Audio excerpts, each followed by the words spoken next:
ये कहानी शुरू होती है एक लड़की से जिसका नाम था ब्रिज। वो वीकेंड पर अपनी एक फ्रेंड से मिलने कैलिफोर्निया जाती है और वहां पहुंचकर एक टैक्सी करती है। टैक्सी ड्राइवर ब्रिज से बात करता है और कहता है कि आप पहली बार यहाँ आई हैं। ब्रिज बोलती है हाँ। फिर वो बातें करते हैं। टैक्सी ड्राइवर कहता है कि ये शहर बहुत पुराना है और फिर वो बातें करते करते होटल पहुंच जाते हैं जहाँ उसकी फ्रेंड रुकी हुई थी। टैक्सी ड्राइवर ब्रिज को कार्ड देता है और बोलता है कभी ज़रूरत पड़े तो मेरा नाम सेंट है। ब्रिज बोलती है कि हाँ ज़रूर और फिर वो उसे पे करती है, लेकिन वो कहता है कि आपकी फ्रेंड ने पहले ही पैसे दे दिए हैं और फिर वो वहाँ से चला जाता है। ब्रिज होटल में एंटर होती है और अपनी फ्रेंड से मिलती है जिसका नाम था कैट। वो ब्रिज को देखकर बहुत ही ज़्यादा खुश हो जाती है क्योंकि वो दोनों फ्रेंड्स बहुत टाइम के बाद मिल रही थी और वो मिल के बहुत ही ज़्यादा मज़े करने वाली थी। ब्रिज कैट के लिए एक नेकलेस लाई थी जो वो कैट को गिफ्ट करती है जिसका कलर ब्लैक था। कैट बहुत ही ज़्यादा खुश होती है और वो नेकलेस पहनने लगती है, लेकिन उसका एक मोती गिरकर टूट जाता है। कैट फिर भी वो पहन लेती है। उसके बाद वो दोनों खूब बातें करती हैं। फिर ब्रिज और कैट पार्टी के लिए तैयार होती हैं और ब्रिज को उसके हस्बैंड का कॉल आ जाता है जिसका नाम था रोब। उनकी एक छोटी सी बेटी भी थी जिसको ब्रिज रोब के पास छोड़कर आई थी। रोब अपनी वाइफ से बोलता है तुम लोग जाओ और जाके एंजॉय करो, वैसे भी तुम छुट्टियों में ही गई हो, मगर ज़्यादा पीना मत। फिर वो कैट के साथ पार्टी में जाने लगती है और उस होटल का मालिक आ जाता है जिसका नाम था सेबेस्टिया। वो बोलता है कि सब कुछ ठीक है। ब्रिज कहती है कि हाँ सब कुछ ठीक है। फिर वो दोनों एक बड़े से रेस्टोरेंट में जाती हैं और वहाँ कुछ खाने और पीने की चीज़ें ऑर्डर करती हैं। कैट के पास उसके हस्बैंड का एटीएम था। कैट के हस्बैंड का नाम था जैक, लेकिन कैट अब उसके साथ नहीं रहती थी। उन दोनों का डाइवोर्स हो चुका था, लेकिन उसका एटीएम वो अब भी यूज़ कर रही थी। ब्रिज कैट से बोलती है जब तुम्हें मेरी ज़रूरत थी तो मैं यहाँ तुम्हारे पास नहीं थी, आई एम सॉरी। फिर वो एक दूसरे की मैरिड लाइफ की बातें करती हैं और साथ में ड्रिंक और डिनर भी करती हैं। उसके बाद बेटा आ जाता है और बोलता है मैम आपका कार्ड रिजेक्ट हो चुका है। ब्रिज कहती है कि जय को कार्ड के बारे में पता चल गया होगा। कैट बोलती है कि हाँ शायद। ब्रिज कहती है कि ठीक है आधा पे मैं कर देती हूँ, मगर कैट उसे मना कर देती है और वो खुद पे करती है। और उसके बाद ब्रिज कहती है कि अब मैं थक गई हूँ, अब वापस चलते हैं। लेकिन कैट कह रही है कि नहीं, हम इतने वक्त के बाद मिले हैं और मुझे तुम्हें तुम्हारे घर से निकालने के लिए बहुत सारा वक्त लग गया है, इसलिए हम इतनी जल्दी वापस नहीं चलेंगे और ऐसा मौका बार बार नहीं मिलता। उसके बाद वो टैक्सी ड्राइवर जेम को बुलाते हैं और वो दोनों टैक्सी में बैठकर बाहर जाती हैं। और रास्ते में ब्रिज जेम से बोलती है आप यहीं के हो? वो कहता है कि नहीं। और ब्रिज से कहता है कि आप अमेरिकन हो? वो कहती है हाँ, लेकिन 15 साल से लंदन रह रही हूँ। उसके बाद वो दोनों बार पहुंच जाती हैं और बार के अंदर जाती हैं और वहाँ पर बहुत ज़्यादा ड्रिंक करती हैं और उन्हें वहाँ दो लड़के मिलते हैं जो बहुत ही ज़्यादा हैंडसम थे। कैट और ब्रिज उन्हें ज्वाइन करते हैं और उनसे बातें करते हैं। उसके बाद कैट ब्रिज से कहती है थोड़ा सा एंजॉय कर लो, थोड़े से मज़े कर लो, उसके बाद हम घर चलेंगे। ब्रिज कहती है कि मैं मैरिड हूँ। कैट कहती है कि रॉब को पता नहीं चलेगा, बस एक रात की ही तो बात है। उसके बाद ब्रिज मान जाती है और कैट उन दोनों लड़कों से कहती है कि आज हमारे घर चलो। नेक्स्ट डे हमें दिखाया जा रहा है ब्रिज उसी होटल में थी जहाँ कैट के साथ वो रुकी थी। वो रूम में सो रही थी और अचानक उसकी आंख खुल जाती है। वो उठी और उसके बाद उसे उल्टियाँ होना शुरू हो जाती हैं।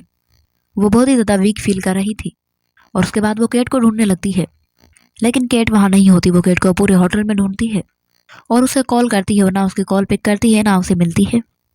और फिर ब्रिज रॉब को कॉल करती है और उसे बताती है कि कैट कल रात से गायब है और वो कहती है कि हमने रात को बहुत ज़्यादा ड्रिंक कर ली थी, इसके बाद मुझे कुछ भी याद नहीं है।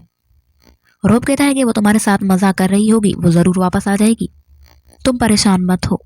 ब्रिज सेबेस्टिया से पूछती है, लेकिन उसे भी उसका कोई पता नहीं होता। उसके बाद वो पुलिस स्टेशन जाती है और वो कहते हैं कि वो दो लड़के कौन थे जिनके साथ आप लोग थी। ब्रिज कहती है कि मुझे कुछ भी याद नहीं है। वो कहते हैं कि उस रात आप भी नशे में थी, इसलिए आपको कुछ याद नहीं है और हम ऐसे ही केस दर्ज नहीं कर सकते हैं, अभी 24 घंटे के बाद आना आप। उसके बाद वो पुलिस स्टेशन से निकलकर टैक्सी ड्राइवर जेम को कॉल करती है और उसे बुलाती है। उसे कहती है कि कल रात जिस बार पर हम गए थे मुझे उसका नाम याद नहीं आ रहा। वो कहता है ब्लू पार्लो। और क्या हुआ है, कुछ हुआ है? वो कहती है कि हाँ मेरी दोस्त। फिर जैन उसे उसी बार में ले आता है और वो वहाँ के मैनेजर से बोलती है कल रात के बारे में, लेकिन वो मैनेजर अरबिक था, इसीलिए उसकी बातें ब्रिज को समझ में नहीं आती। और वो जैम से बात करता है और जैम ब्रिज को बताता है कि ये आदमी बोल रहा है कि वो दो लड़के इसी बार में आते रहते हैं और हर बार वो एक नई लड़की के साथ आते हैं। वो दोनों लड़के फ्रॉड हैं जो लड़कियों को फंसा कर उनका पैसा लूट लेते हैं। और उन दो लड़कों के नाम हैं लोकेन और मेंडिया। और हो सकता है कि उन्हें केट ने ही हायर किया हो। ब्रिज कहती है कि हाँ हो सकता है, क्योंकि केट मुझे बार बार बोल रही थी कि आज रात मजे कर लो। वो सैम से कहती है कि क्या मैनेजर हमें उन लड़कों से मिलवा सकता है। वो कहता है कि शायद हम देखेंगे। और उसके बाद सैम ब्रिज को होटल छोड़ता है और फिर वो अपने हस्बैंड को कॉल करके सब बताती है। और वो कहती है कि केट को कुछ तो हुआ है। और होप कहता है कि अब तुम वापस आ जाओ, मैं कल स्टेशन पे तुम्हारा इंतजार करूंगा। वो कहती है कि मैं फिलहाल नहीं आ सकती हूँ क्योंकि फिलहाल केट लापता है।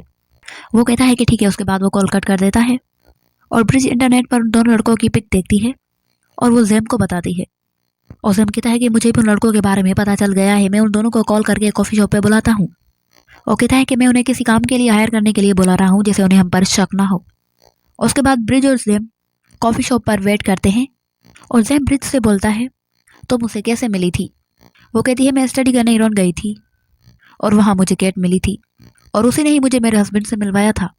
और वो जैम से उसकी वाइफ के बारे में बोलती है। जैम कहता है उसका नाम मीना था और वो एक डॉक्टर थी, लेकिन अब वो नहीं रही। और तभी वहाँ वो दो लड़के आ जाते हैं और ब्रिज को देखकर ही वहाँ से भागने लगते हैं। लेकिन जैम उन दोनों को पकड़ लेता है और कहता है कि केट कहाँ है। वो दोनों लड़के कहते हैं कि उसने ही हमें हायर किया था सेक्स के लिए और फिर हमने उसका बैग चुरा लिया और वहाँ से भाग गए थे। हम उसका हैंड बैग वापस कर लेंगे, लेकिन प्लीज़ आप पुलिस को मत बुलाना।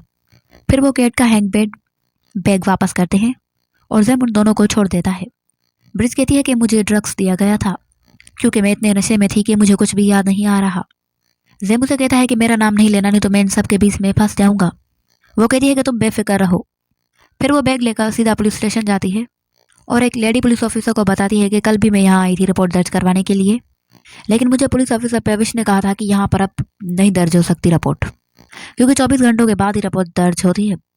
मेरी फ्रेंड ज़रूर किसी मुसीबत में है, आप उन दोनों लड़कों से पूछताछ करें। वो पुलिस ऑफिसर कहती है कि ठीक है हम वो भी करेंगे, लेकिन हम तुम्हारी भी जांच करवाएंगे, हम तुम्हारा मेडिकल करवाएंगे और देखेंगे कि तुम्हारे साथ क्या हुआ था। और उसके बाद वो ब्रिज को हॉस्पिटल ले जाते हैं जहाँ उसका मेडिकल होता है और कहते हैं कि रिपोर्ट्स 24 घंटे के बाद आएंगी। उसके बाद ब्रिज जय को कॉल करती है और उसे कहती है कि तुम्हें केट के बारे में पता है, उसे कोई फर्क नहीं पड़ता। वो कहता है कि केट हमेशा ये नाटक करती है और अब भी कोई नाटक ही कर रही है, वो बहुत जल्द वापस आ जाएगी, तुम परेशान मत हो। और उसके बाद ब्रिज होटल आ जाती है जहाँ पर सेबेस्टिया उसका सामान निकाल रहा था और कह रहा था कि अब यहाँ पर किसी और की शिफ्टिंग होने वाली है, इसीलिए तुम जल्दी से जाओ यहाँ से। और वो उसे कहता है कि क्या तुम्हारे दोस्त का कोई पता चला। वो कहती है कि नहीं फिलहाल नहीं। सेबेस्टिया कहता है कि मेरे पास एक और रूम है, तुम वहाँ पर रहो, तुम उस पर कम कीमत दे सकती हो और तुम भले यहीं पर रहो, तुम्हें आसानी होगी केट को ढूंढने में। ब्रिज कहती है कि ठीक है। वो अपना सामान दूसरे रूम में शिफ्ट करती है और उसके बाद वो केट का मोबाइल उसकी पर्स से निकालती है, लेकिन वो लॉक था। और उसके बाद ब्रिज जैम को कॉल करके बुलाती है और वो जैम के साथ कहीं बाहर जाती है और अचानक वहाँ रोब आ जाता है। उन दोनों को देखकर उसे बहुत ही ज़्यादा गुस्सा आता है।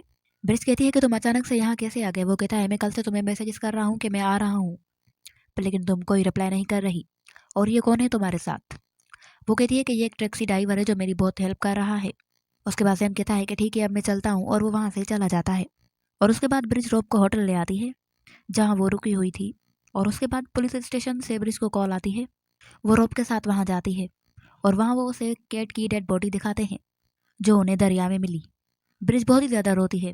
पुलिस वाले कहते हैं हम पोस्टमार्टम के बाद ही बता सकते हैं कि इसकी मौत कैसे हुई। और वो ब्रिज को संभालता है और उसे वापस होटल ले आता है और कहता है अब तुम घर चलो। वो कहती है अभी मैं नहीं चल सकती, मुझे ये काम ख़त्म करना है। रोब कहता है कि ठीक है तुम यहाँ पर रहो, मुझे वापस जाना है क्योंकि वहाँ पर हमारी छोटी सी बच्ची भी है जो कि अकेली है।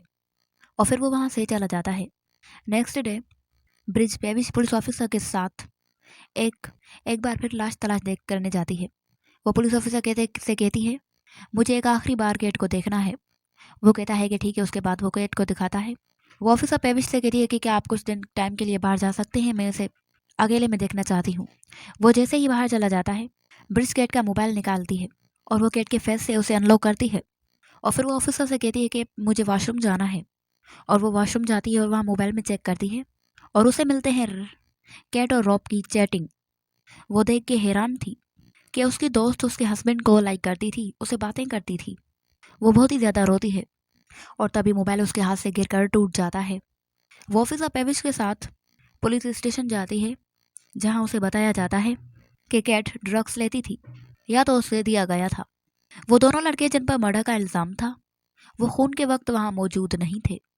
और पुलिस अफसर से कहते हैं कि आप कुछ छुपा रही हैं, और वो ब्रिज का पासपोर्ट अपने पास रखते हैं और कहते हैं कि फ़िलहाल तुम यहाँ से कहीं नहीं जा सकती जब तक ये केस हल नहीं हो जाता। उसके बाद वो होटल जाती है और जो को कॉल करती है और उसे कहती है कि तुम्हें पहले से पता था कि तुम्हारी वाइफ मेरे हस्बैंड के साथ थी। वो कहता है कि हाँ मुझे पता था, लेकिन तुम प्रेग्नेंट थी इसीलिए हमने तुम्हें नहीं बताया था। फिर वो कॉल कट कर देती है और बहुत ही ज़्यादा रोती है। और उसके बाद वो जैम से मिलने जाती है और उसे सारी बातें बताती है कि कैसे उसकी फ्रेंड और उसके हस्बैंड ने उसे धोखा दिया। उसके बाद वो वापस होटल आती है और रोब को कॉल करती है और उस पर गुस्सा करती है और कहती है कि मुझे तुम्हारे और केट के बारे में सब कुछ पता चल गया है। मैंने तुम्हारी चैटिंग उसकी मोबाइल में देखी है। वो कहता है कि हाँ मेरा उसके साथ अफेयर था, मुझे माफ़ कर दो। ब्रिज कॉल कट कर देती है और तभी वहाँ पुलिस वाले आ जाते हैं और उसे गिरफ्तार कर लेते हैं और कहते हैं कि हम तुम्हें केट के मर्डर के इल्ज़ाम में गिरफ्तार कर रहे हैं। और फिर वो उसे पुलिस स्टेशन ले जाते हैं और वहाँ उसे पूछताछ करते हैं कि तुम जेम को कैसे जानती हो, वो कौन है। वो कहती है कि वो एक टैक्सी ड्राइवर है और वो मेरी हेल्प कर रहा है। पुलिस अफसर कहते हैं कि हमें सब कुछ पता चल गया है, तुम्हारे हस्बैंड का तुम्हारी फ्रेंड के साथ नाजायज़ ताल्लुक था और इसी नहीं तुमने अपनी फ्रेंड को मरवा दिया होगा। वो कहती है ऐसा कुछ भी नहीं है और मुझे अपने लॉयर को बुलाना है। और फिर वो अपने लॉयर को बुलाती है और पुलिस ऑफिसर उसे छोड़ देते हैं। और फिर वो जैम से मिलती है। जैम उसे यकीन दिलवाता है कि मैं कोई गलत इंसान नहीं हूँ, मैं तुम्हें कोई धोखा नहीं दे रहा। वो मान जाती है। ब्रिज होटल जाती है और वहाँ वो मिरर में एक सीसीटीवी कैमरा देखती है जिसका कनेक्शन होटल के ओनर से था। वो सबेस्टिया के पास जाती है और उससे बातें करती है, कहती है कि मेरा नेट नहीं चल रहा, तुम मुझे वाईफाई कोड दे सकते हो।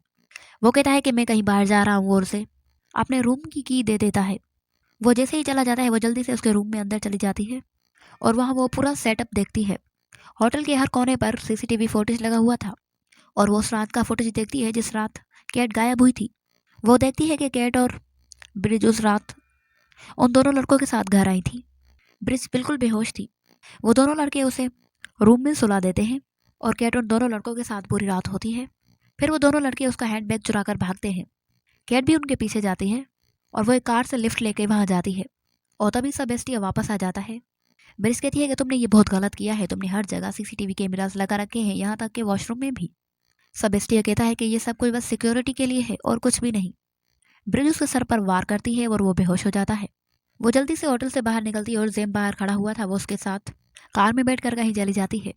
ब्रिज ने उस कार का नंबर नोट किया था जिसमें केट उस रात बैठी थी। जेम उसे उस कार ड्राइवर से मिलवाता है और ब्रिज उसे पूछती है कि उस रात केट को कहाँ ले गए थे। वो कहता है कि मैं उसे पुलिस स्टेशन ले गया था और मैंने उसे वहाँ छोड़ दिया था। और उसके बाद ब्रिज सोचती है कि जब वो पुलिस स्टेशन गई तो उसकी रिपोर्ट दर्ज क्यों नहीं हुई। और तभी वहाँ पुलिस ऑफिसर पेविश और एक लेडी पुलिस ऑफिसर आ जाती है और उन्हें पकड़ने लगते हैं।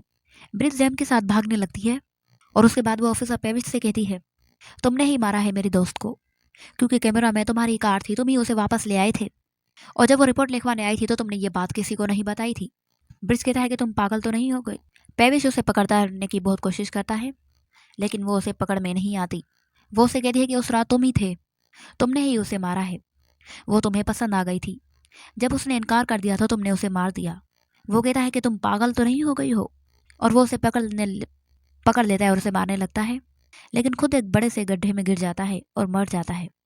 और ब्रिज बाकी पुलिस ऑफिसर को सारी सच्चाई बता देती है और वो कहते हैं कि हमें लगता है कि पेविश ने ही उसे मारा होगा, क्योंकि उस रात कैमरा में वही था जो उसे वापस लेने आया था। और उसके बाद वो ब्रिज को उसकी आईडी वापस कर देते हैं। वो जैम से मिलने के बाद अपने हस्बैंड और अपनी बेटी के पास वापस जाती है। रोब उसे माफ़ी मांग लेता है, लेकिन अब ब्रिज रोब के साथ नहीं रहती थी। वन डे वो रोब से मिलने उसके घर जाती है और बोलती है मेरी कार की एक एक्स्ट्रा की तुम्हारे पास है। वो बोलता है कि मेरे जैकेट में रखी होगी, जाके देख लो। वो उसकी जैकेट में देखती है तो उसे कैट के नेकलेस का एक बीन मिलता है जो ब्रिज ने उसे गिफ्ट किया था। उसके बाद वो ब्रिज से कहती है, वो बीन देखकर समझ जाती है कि रोब ने ही उसे मारा होगा। रोब से कहती है कि मैं तुम्हारा बाथरूम यूज़ कर सकती हूँ। और उसके बाद वो बाथरूम जाती है और वहाँ पुलिस को कॉल करती है और वो उन्हें सारी सच्चाई बताती है कि वो पेविश नहीं था, वो रोब था। और उसके बाद वो रोब से बोलती है तुमने ही केट को मारा है ना, तुम उस रात आए थे उसको मारने के लिए। और वो बिन दिखाती है जो उसके नेकलेस का था। रोब कहता है कि वो एक एक्सीडेंट था, मैं वहाँ आया था, मुझे लगा था उसने तुम्हें सब कुछ बता दिया है, इसीलिए मैं उसे मिला दरिया के पास। मैं उसे पसंद करता था, लेकिन उसने मुझसे कहा कि वो बस एक टाइम पास था। वो मेरी बात नहीं सुन रही थी, मुझे गुस्सा आ गया। मैंने उसे मारा और उसका पैर फिसल गया और उसके सर पर चोट आ गई और वो पानी में गिर गई और मर गई। लेकिन अब केस बंद हो चुका है, इसीलिए तुम भी मुझे माफ़ कर दो। वो वहाँ से जाने लगती है और वो उसे पकड़ लेता है। वो रॉब को धक्का देकर अपनी बेटी को लेकर वहाँ से चली जाती है और फिर वहाँ पुलिस आ जाती है और रॉब को गिरफ्तार कर लेती है। और इसी तरह कहानी का दी एंड हो जाता है।